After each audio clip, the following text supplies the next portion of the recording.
오늘 말씀은 유월절 식사에 관한 말씀입니다. 오늘 말씀 속에 등장하는 제자들은 이것을 처음 맞닥뜨리고 있습니다. 3년 동안 제자들이 예수님과 동행하며 예수님의 많은 일들을 경험했다고는 하지만 오늘 이 장면을 보면 이 제자들의 입장에서 보면 도대체 이해 안 되는 말씀으로 한가득 채워져 있는 듯 보입니다.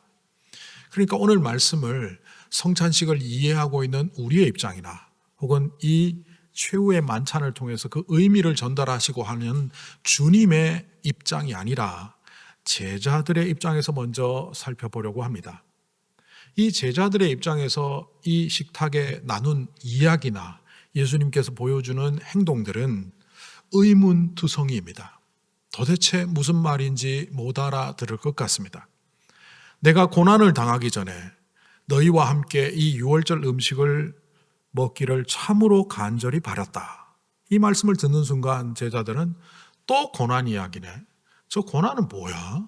이 반응과 또 속에는 아니 이 유월절 음식이 그렇게 먹고 싶으셨나? 아마 제자들은 이 유월절 식탁을 굉장히 좋아하시는 예수님으로 오해할 것처럼 보입니다. 그리고 두 번째, 예수님이 유월절이 하나님 나라에서 이루어질 때까지 나는 다시는 유월절 음식을 먹지 않을 것이다. 좀 코믹하게 표현하면 응? 아까는 그 음식을 그렇게 기다렸다니만 또 이제는 안 드신대? 무슨 소리지 이게? 나는 이제 하나님의 나라가 올 때까지 포도나무의 열매에서 난 것을 절대 마시지 않을 것이다. 포도주는 그들에게는 물과 같은 겁니다.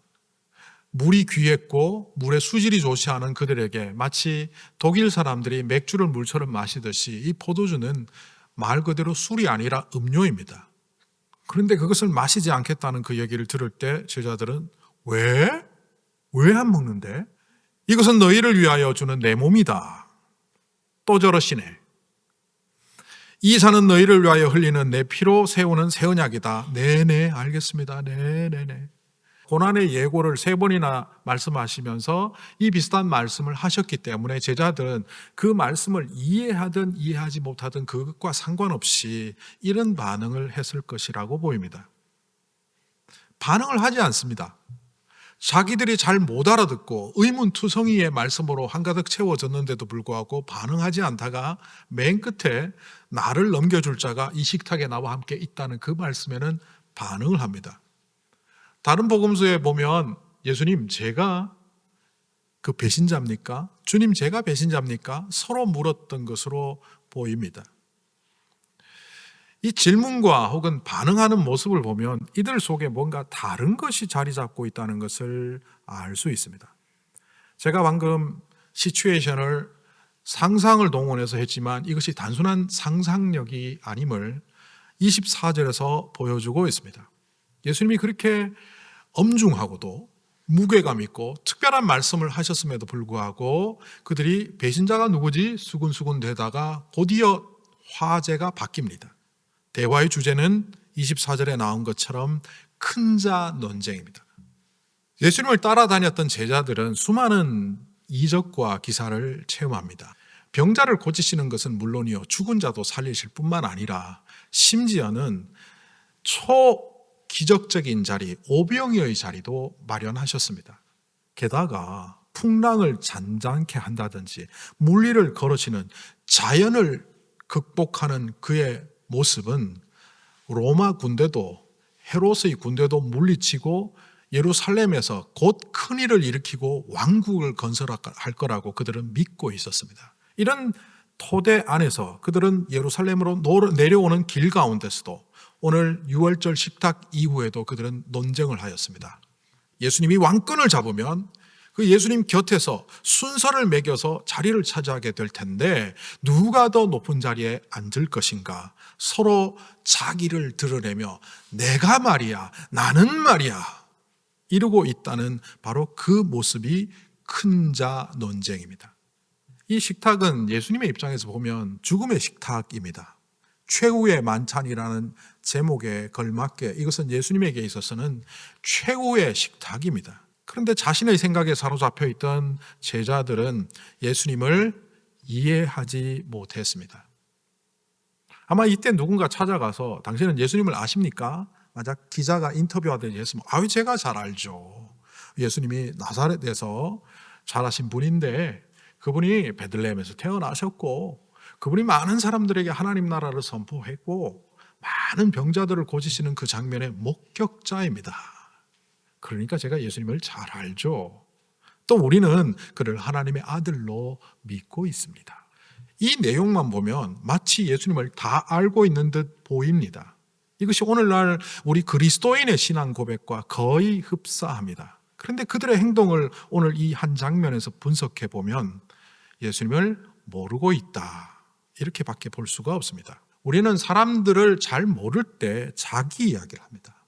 라떼는 말이야, 젊은 세대여 제발 버릇없이 굴지 말고 철 좀 들어라. 이것이 가장 오래된 기록을 보니까 기원전 1700년경 수메르에서 발견된 톱판에서 쓰여져 있습니다. 나이 든 세대와 젊은 세대의 이 충돌은 영원히 계속될 겁니다. 다르게 말하면 서로 이해하지 못하는 가운데 이해했다고 몰 이해를 가장해서 비판과 평가와 비난을 하게 된다는 겁니다.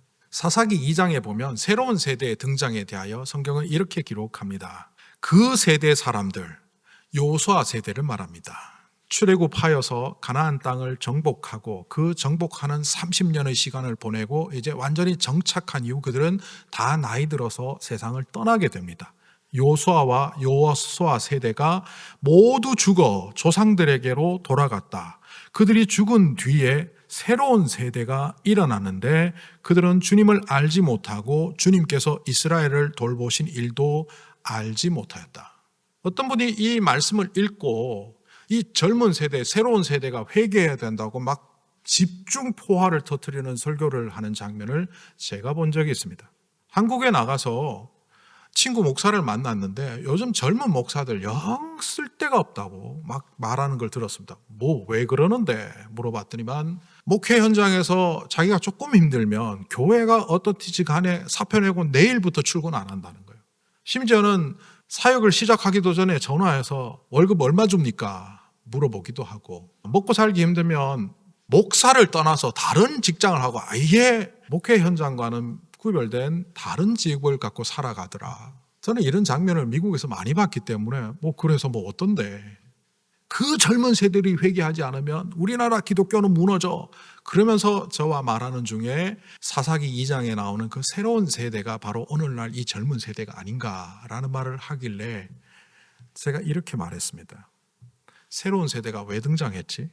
그 사사기 2장에 나오는 그 새로운 세대는 이전 세대와 구별돼서 갑자기 등장한 돌연변이인가? 아니라는 거죠.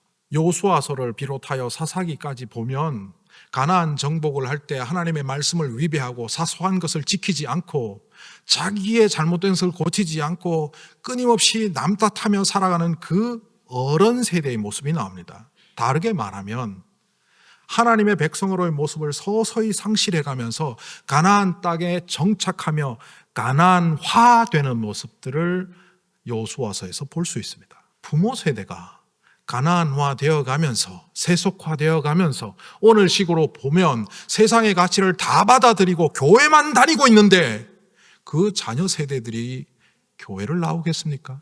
여호수아 세대는 잘한 것 같지만 그것이 무너졌기에 그 다음 세대는 그렇게 되었는데, 그런 세대를 보면 우리의 거울이구나.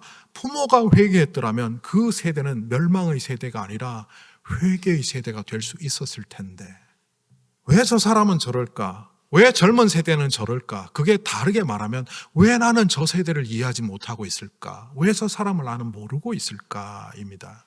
제가 한국 사회를 이렇게 보면요, 한국 사회는 젠지, MZ, 꼰대 세대, 이게 아니에요. 크게 세 개로 나누어져 있는 게 보입니다. 사회학자들의 연구 결과이기도 하고 거기에 제 해석이 들어가 있습니다. 선진국 출생 세대, 중진국 출생 세대, 후진국 출생 세대. 제가 중진국 출생 세대입니다. 나라가 디벨로핑 되어가는 과정 중에 태어났고 막 1년에 7%, 10% 경제 성장하면서 이제 어느새 우리나라가 잘 사는 나라로 되어가는 그 상황 속에서 개인을 좀 희생하고 국가를 위해서 공동체 중심주의 마인드가 우리 안에 있습니다. 이 중진국 세대들이 갖고 있는 특징입니다. 그리고 희망과 비전, 꿈을 가져야 된다. 왜? 작년 다르고 올해 다르고 내년 다르고 매년 달라지는 것을 목격하다 보니까 열심히 하면 다 된다는 생각이 있어요. 제가 20년 전에 선진국에 왔잖아요. 미국에 와보니까 젊은이들이 꿈이 없는 겁니다. 왜 이렇게 꿈이 없지? 그런데 오늘날 한국의 젊은이들이 꿈이 없습니다. 그들이 무등해서가 아닙니다. 선진국 사람들의 특징입니다. 1년의 경제성장이라고는 1%, 2%도 안 하니 어제도 같고 오늘도 같고 심지어는 어제보다 오늘이 못해. 아버지 세대보다 우리가 못 살아. 노력해도 안 돼. 직장 얻기도 힘들어. 그러니 N4 세대 포기하고 사는 거예요. 결혼도 포기하고 자식도 포기하고 희망도 포기하고 꿈도 포기한 채 살아가는 그 젊은 세대들은 자기 중심이기 때문에 조금 힘들면 관둡니다. 그런데 우리 세대, 그러니까 중진국 출신 세대를 꾸짖던 후진국 출신 부모 세대는 늘 이랬습니다. 등 따시고 배부르면 되지 뭔 불만이 이렇게 많아. 보릿고개 세대, 전쟁 세대, 그래서 밥 한 끼만 먹으면 따뜻한 데 누워서 잘 공간만 있으면 만족하던 그 사람들의 눈에 국가와 민족을 위해서 뭔가 해보겠다는 그 중진국 출신 우리 세대는 불만 불평투성이의 사람들로 보였던 거죠. 한국은 서로 다른 태어남의 백그라운드를 갖고 있는 이 세 개의 계층들이 섞여서 서로 갈등합니다. 광화문에서 탄핵을 지지하고 광화문에서 태극기를 들며 탄핵을 반대하며 부딪히는 것들이 국가와 민족이라는 관점을 자기의 백그라운드에서 보니까 서로 다른 말을 하는 겁니다. 오늘 이 예수님의 제자들 중에 서로 다른 생각을 갖고 있는 사람들이 너무나 많았습니다. 긴 이야기 짧게 하면 이것을 잘 알았던 레오나르도 다빈치는 그 최후의 만찬 그림에 그 12명의 제자들을 그룹핑해 놓았습니다. 오늘 이 그림에 대한 자세한 설명을 하지 않겠지만 따로 찾아보십시오. 나는 아니라고 확신 갖고 있는 그룹, 누가 배신했지 의심하는 그룹, 난처해하는 그룹, 그리고 혼자 따로 떨어져 있는 가룟 유다의 모습. 12명의 제자가 예수님과 함께 공동된 식탁에 있음에도 불구하고 그들의 생각은 나뉘어져 있었고 속마음이 달랐고 그래서 그들은 예수님의 말씀도 예수님의 뜻도 이해하지를 못했습니다. 예수님과 이들의 생각이 완연히 달랐다는 것을 보여주는 성경 구절 하나가 있습니다. 자, 큰 잔 논쟁을 할 때 예수님께서 그들을 다독거리며 섬김에 대하여 말씀하시고 난 뒤 장소를 옮깁니다. 올리브 산으로 갔습니다. 올리브 산에 많은 열매, 올리브를 기름으로 짜는 그 중턱에 있는 한 장소가 바로 차규라는 뜻을 갖고 있는 겟세마네입니다.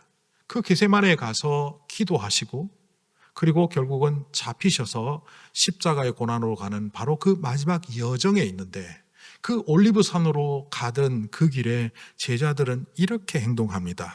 마태복음 26장 30절입니다. 그들은 찬송을 부르고 올리브 산으로 갔다. 찬송하는 게 뭐가 나쁜데요? 아니죠. 예수님을 전혀 알지 못했던 그들은 예루살렘 성 안에서 우리가 그 좋은 집에서 유월절 잔치를 파티를 했네. 잘 먹었어. 너무 좋지? 좋아. 또 기도하러 가신다니까 우리 같이 가자 라면서 룰루랄라 찬송 부르며 갔다. 그런 의미입니다. 예수님에게는 십자가의 발걸음을 딛는 그 자리가 이제 이 제자들이 모두 배신하고 떠나는 그 배반의 현장으로 떠나는 그 자리가 그들에게는 룰룰랄라 노래 부르며 가는 자리에 불과했다는 겁니다. 이렇게 주님을 잘못 알고 있으면 무지해서 그런가 보다 그렇게 넘어가는 사항이 아닙니다. 우리가 신앙생활을 하면서 하나님의 뜻을 왜곡하고 하나님의 말씀과 상관없이 살아가다 보면 어처구니 없는 행동들을 하게 된다는 겁니다. 사람을 살린다고 하면서 사람을 죽이고 교회를 세운다고 하면서 공동체를 파괴하고 자신의 믿음의 성장을 가져온다고 하면서 교만한 사람이 되어간다는 겁니다. 잘못 알았을 때 어처구니 없는 행동을 보여주는 한 사건이 지난달에 있지 않았습니까? 하와이에 있는 그 한 가정의 비극이죠. 30살 된 딸이 LA를 거쳐서 뉴욕으로 가는 여행을 떠나게 되었는데 이 사진작가인 한나 코바야시가 LA 공항에서 사라졌어요. CC 카메라에 몇 군데 찍히긴 했지만 마지막으로 남긴 메시지가 누군가 내 돈과 개인정보를 훔쳐서 점점점. 그러니까 부모들은 경찰에 신고했고 행방불명 신고하고 납치 이런 사건으로 했는데 경찰이 조사한 바로는 자발적으로 사라진 것 같다는 거죠.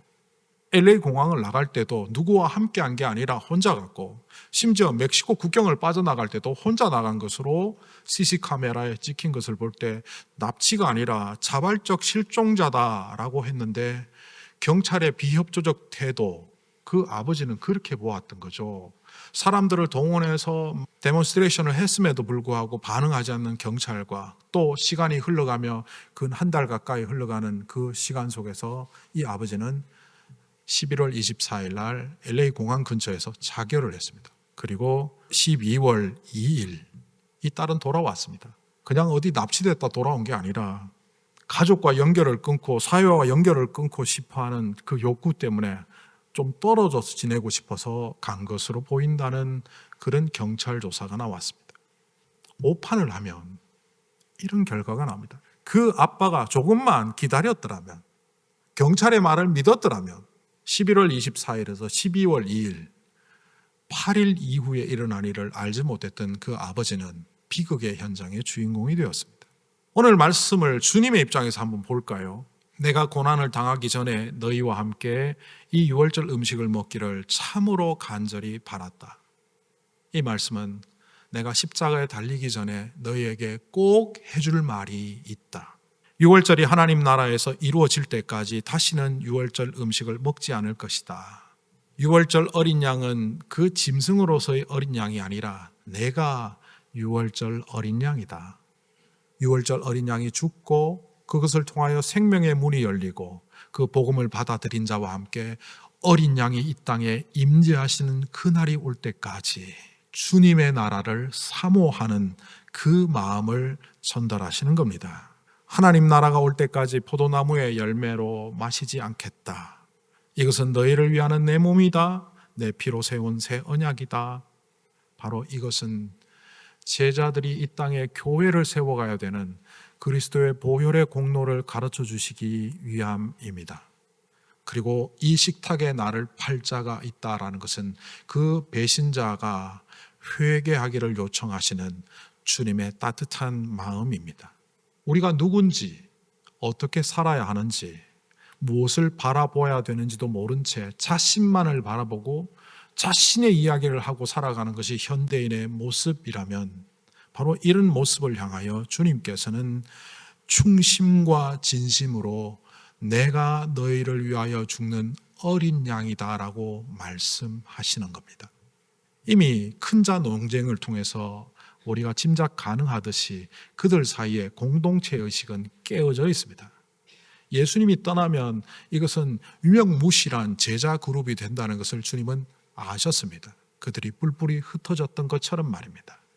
그럼에도 불구하고 그들에게 주님을 바라보고 이 마지막 자리를 통하여 왜 내가 십자가에 달렸는지, 그리고 왜 무덤에 들어갔는지, 왜 부활하는지를 분명히 알려주심으로 그들이 구원의 공동체로 회복되기를 바라는 바로 꿈과 희망을 그들 속에 심어놓기 위하여 주님은 이런 말씀을 하셨습니다. 그런데도 우리는 아직도 주님을 모릅니다.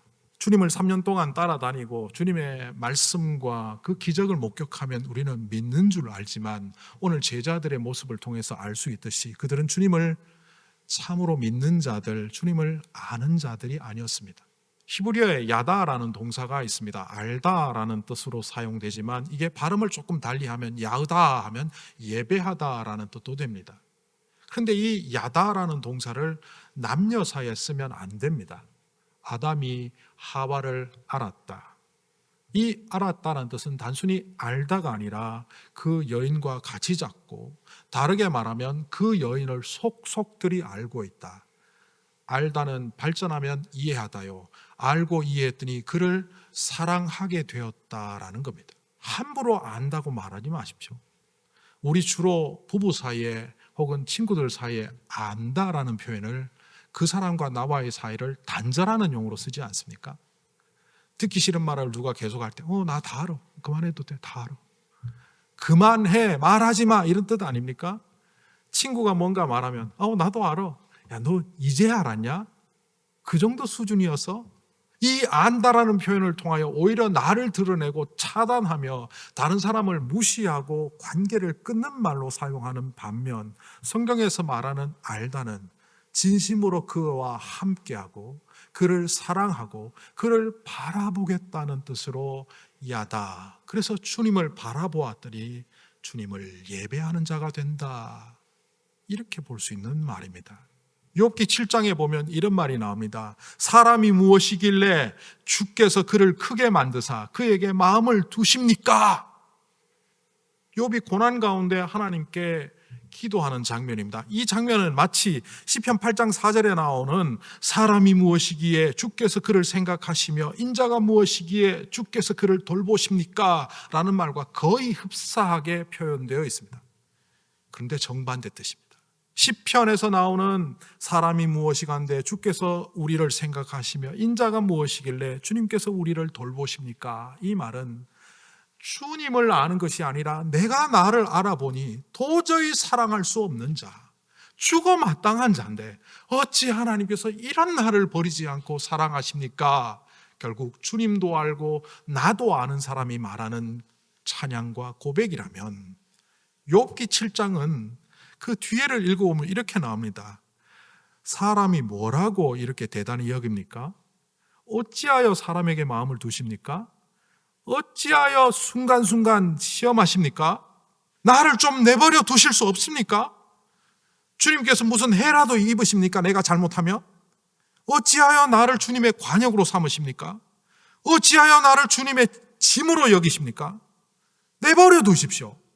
나는 이미 죽은 몸입니다. 욥기 7장 17절에서 21절을 세 번역으로 읽었습니다.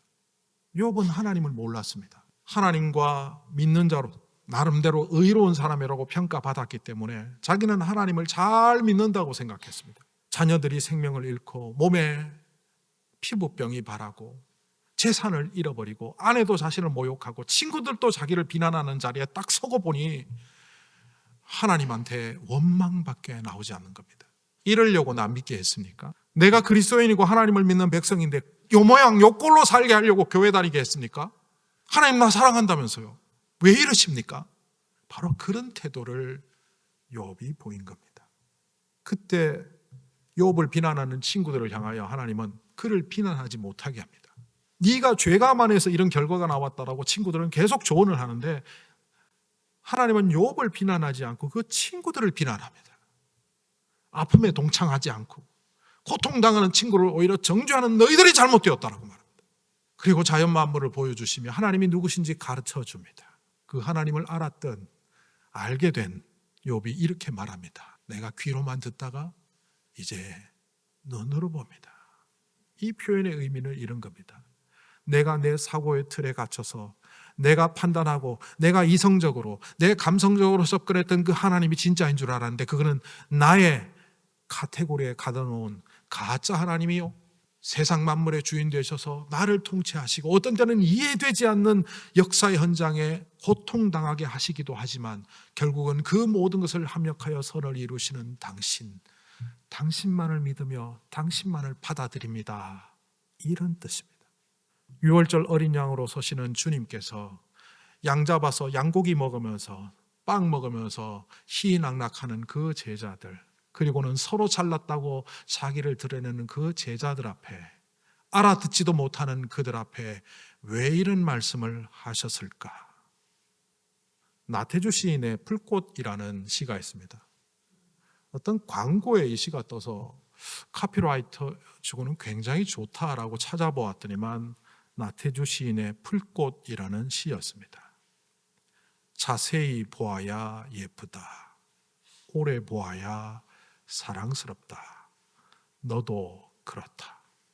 초등학교 교사로 오랫동안 봉직했던 그분이 아이들이 풀꽃을 무시하는 것을 보고 풀꽃을 잘 관찰하도록 오래 보고 자세히 보아야 그것이 예쁘고 사랑스럽단다. 이렇게 말을 했는데 어느 순간 초등학교 선생으로서 아이들을 싫어하는 자신을 발견했답니다. 자기 자식도 어떤 때는 미울 때가 있는데 남의 자식을 키우는 게 얼마나 힘들었겠습니까? 그런데 그 아이들을 바라보면서 자세히 보니까 예쁘고 오래 보니까 사랑스럽고 결국은 네가 그렇구나, 네가 그렇다. 이 연작시인데요, 그 세 번째 풀꽃이라는 시는 이렇게 말합니다. 기죽지 말고 살아봐. 꽃 피워봐. 아무것도 아니라고 생각하는 이 풀꽃, 그 풀꽃에게 기죽지 말고 살아봐. 꽃 피워봐. 참 좋아. 겉보기엔 멀쩡해 보이지만 저는 늘 도망가고 싶습니다. 하나님 앞에 이제 곧 60이 되어 가는데 60에 은퇴할까요? 전혀 과장도 보탬도 없이 제 속마음을 여러분한테 얘기하는 겁니다. 관두고 싶어요. 이것은 하나님을 원망하는 게 아니라 저의 무능함을 발견하기 때문입니다. 늘 무능함에 대면하다 보면 도망가고 싶어요. 아무것도 아닌 제 모습을 보면 그냥 다 닫고 혼자 그냥 어디 산속에 들어가고 싶을 때가 있습니다. 그때 주님은 저에게 난 너를 보고 있어. 내가 너를 보면 너는 예뻐. 너는 사랑스러워. 너도 그런 눈으로 다른 사람을 한번 봐봐. 세상이 바뀌어. 주님을 알지 못하는 사람은 이웃을 알지 못하는 사람들이더라고요. 주님을 알지 못하는 사람들은 자기밖에 모르기 때문에 자기도 모르는 사람이더라고요. 주님은 오늘 이 성찬의 말씀을 통하여 너희들 이렇게 배신하고 엉터리 같은 말을 하지만 너희들을 위하여 나는 피와 살을 주었다. 후회 없다. 그리고 계속 너희들을 볼 거다. 그리고 너희들은 결국 이 땅에 주님의 몸된 교회가 될 거고 너희들을 통하여 그 복음의 역사는 펼쳐질 거다. 지금 배신의 현장에 있다고 흔들리지 마. 실패했다고 좌절하지 마. 나는 너희들과 함께 할 거야. 남 탓하는 인생을 살아가는 사람들은 남도 보이지 않고 나도 보이지 않고 주님도 보이지 않습니다. 주님을 제대로 발견한 사람은 자기를 봅니다. 자기를 돌아보며 살피며 내가 아무것도 아닌 것을 발견할 때 드디어 주님의 음성이 들려옵니다. 마른 막대기, 보잘것없는 너를 나는 이 세상을 구원할 구원의 막대기로 사용하겠다. 이 주님의 음성을 오늘 이 말씀을 통하여 들으시는 여러분이 되시길 간절히 소망합니다.